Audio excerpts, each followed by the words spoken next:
اگر تمہارے پاس کوئی فاسق خبر لے کر آئے تو تمہیں چاہیے کہ فوراً تحقیق کر لیا کرو. اگر خبر کون لائے؟ فاسق لائے. اگر خبر فاسق لائے. اگر تم نے تحقیق نہ کی اور تم نے فاسق کی خبر پر کوئی اقدام کر لیا تو تم بڑے شرمندگی میں اور بڑے خسارے ندامت میں پڑ جاؤ گے. اس لیے اگر فاسق خبر لائے تو تحقیق کا حکم ہے. وہ تحقیق اس لیے کرنی ہے تاکہ فاسق کا فسق ثابت ہو جائے. اس لیے تحقیق کا حکم نہیں ہے کہ ایک مسلمان اور ایک مومن کو کہ اسلام اور اس کے ایمان میں شک پیدا کیا جائے. ان جاءکم فاسق بنبأ فتبینوا. اگر فاسق خبر لائے تم تو تحقیق کرو. اگر فاسق خبر لائے تب تحقیق کرو. حضور اکرم صلی اللہ علیہ وسلم کے پاس آپ نے ایک آدمی کو بھیجا ایک صحابی سے زکوٰۃ وصول کرنے کے لیے. ایک فاسق کو پتہ چلا کہ یہ زکوٰۃ وصول کرنے جا رہے ہیں فلاں صحابی سے.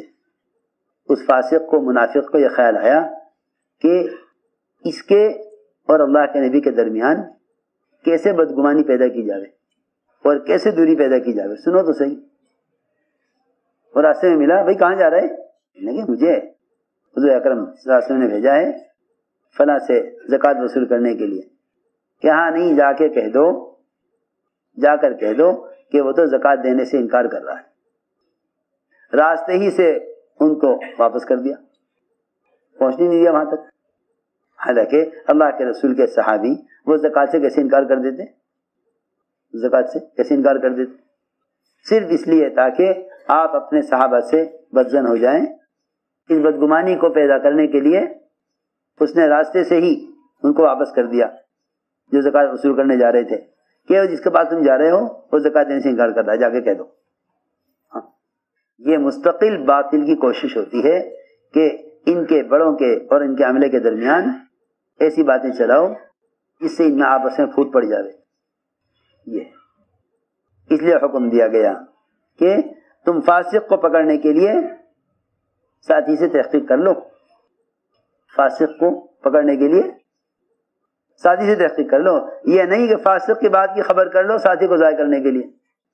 فاسق کی بات کا یقین کر لو ساتھی کو ضائع کرنے کے لیے، بلکہ ساتھی کو بچانے کے لیے فاسق کی پکڑ کرو. جی ہاں، یہ حکم ہے. ساتھی کو بچانے کے لیے فاسق کی خبر لو. اگر وہ سچی بول رہا ہے تب بھی کہو کہ نہیں تم جھوٹ بول رہے ہو. جی ہاں، یہ حکم ہے. میں رات میں مولانا صاحب کا ملفوظ عرض کیا تھا کتاب میں. کیا سمجھتے تھے؟ جب تک مسلمان کے فعل کی تعویل نہیں کرو گے اس وقت تک مسلمانوں میں آپس میں اجتماعیت نہیں ہوگی. مسلمان کے فعل کی تعویل کرنی پڑے گی، چاہے تمہیں اس کے لیے 100 جھوٹ بولنے پڑے. چاہے اس کے لیے تمہیں 100 جھوٹ بولنے پڑے. مسلمان کے فعل کی تعویل کرنی پڑے گی، چاہے اس کے لیے تمہیں 100 جھوٹ بولنے پڑے. سوچو تو صحیح، جب ایک گھر کے 2 میاں بیوی، 2 فرد، ان کے آپس کے تعلقات اور محبت کو باقی رکھنے اور بڑھانے کے لیے ایک دوسرے کا آپس میں جھوٹ بولنا پسند ہے، تو ساری امت کو جوڑنے کے لیے جھوٹ بولنا کتنا محبوب ہوگا اللہ کو. سوچو تو صحیح، غور تو کرو میں کیا کہہ رہا. ساری امت کی اجتماعیت کے لیے کتنی تعویل کرنے کا حکم ہوگا جب 2 میاں بیوی کے آپس کے تعلقات کو باقی رکھنے کے لیے کہ نہیں بھائی ایک گھر نہ اجڑ جائے. یہاں ساری امت کا مسئلہ ہے، ایک گھر کا مسئلہ ہے، اس میں جھوٹ بولنے کا حکم ہے. جی ہاں، جھوٹ بولنے کا حکم ہے. جی حکم کہ جھوٹ بولیے. عبداللہ بن رواحہ رضی اللہ تعالی عنہ رات کو بیوی کے پاس سے اٹھ کر چلے گئے باندی کے پاس. بیوی کو غصہ آیا کہ مجھے چھوڑ کر باندی کے پاس. باندی ہوا کے زمانے بیوی کی طرح وہ چلے گئے اٹھ کر باندی کے پاس بیوی کو چھوڑ کر. بیوی کو غصہ آیا. بیوی اٹھی اور جا کے اندر سے چھرا نکال کے لائی اور عبداللہ بن رواحہ پہ حملہ ہی کرنے والی تھی. ادھر عبداللہ بن رواحہ باندی سے فارغ ہو چکے تھے. چھرا لے کے چڑھی. کیا کر رہی؟ کیا بات ہے؟ کہنے لگی اگر میں تمہیں باندی کے پاس دیکھ لیتی تو تمہیں اس چھرے سے یہ چھرا تمہارے سینے میں گھسا دیتی. تو نے مجھے باندی کے پاس کہاں دیکھ لیا؟ میں تو گیا ہی نہیں باندی کے پاس. ہاں، تو نے مجھے باندی کے پاس کہاں دیکھ لیا؟ میں گیا ہی نہیں باندی کے پاس. تو یہ چھوڑ کے بھلا باندی کی کیا حیثیت ہے؟ تیری حیثیت ہے میں نہیں گیا باندی کے پاس. نے کہا کہ نہیں گئے, چلو پڑھو قرآن. کیا کرو؟ پڑھو قرآن. کیونکہ باندی کے پاس سے آ رہے ہو, اس کے پاس میں نے تمہیں خود دیکھا ہے تم باندی صحبت کرتے ہوئے. میں تو چھڑا لینے گئی تھی, تم اتنی دیر میں فارغ ہو گئے کہ اچھا نہیں گئے باندی کے پاس, پڑھو قرآن. وہ بیوی پورا قرآن پڑھے ہوئے نہیں تھی. حضرت ابن رواحہ نے کچھ عربی کے اشعار پڑھ دیے. کیا پڑھ دیے؟ عربی اشعار. عربی اشعار پڑھ کے سنا, سارے عربی اشعار پڑھ کے اللہ اکبر, اتنا جھوٹ بولا, اتنا جھوٹ بولا. قرآن یہاں تک جھوٹ بولا کہ عربی اشعار کو قرآن کہہ کے پڑھا. سنو تو صحیح, تم کہاں ہو؟ تم تو چھوٹی چھوٹی باتیں پکڑتے رہو اور بس میں کیا چھوڑو. ہائے ہائے, کھونا کیا تھا ہو کیا رہا. خوب جھوٹ بولا شوہر نے, عبداللہ خوب جھوٹ بولا. ایک تو یہ سب سے بڑا جھوٹ کہ باندی کے پاس گیا ہی نہیں. دوسرا جھوٹ یہ کہ لو سنو قرآن, کتنی بڑی بات ہے. اشعار کو قرآن کہہ کے پڑھنا, اشعار کو پڑھ رہے قرآن کہہ کے. دیکھو روایت میں, اتانا رسول اللہ یتلو کتابہ کما لاح مشہور الفجر الساطع اتا بالہدى بعد العمى فقلوبنا به موقنات انما قال واقع.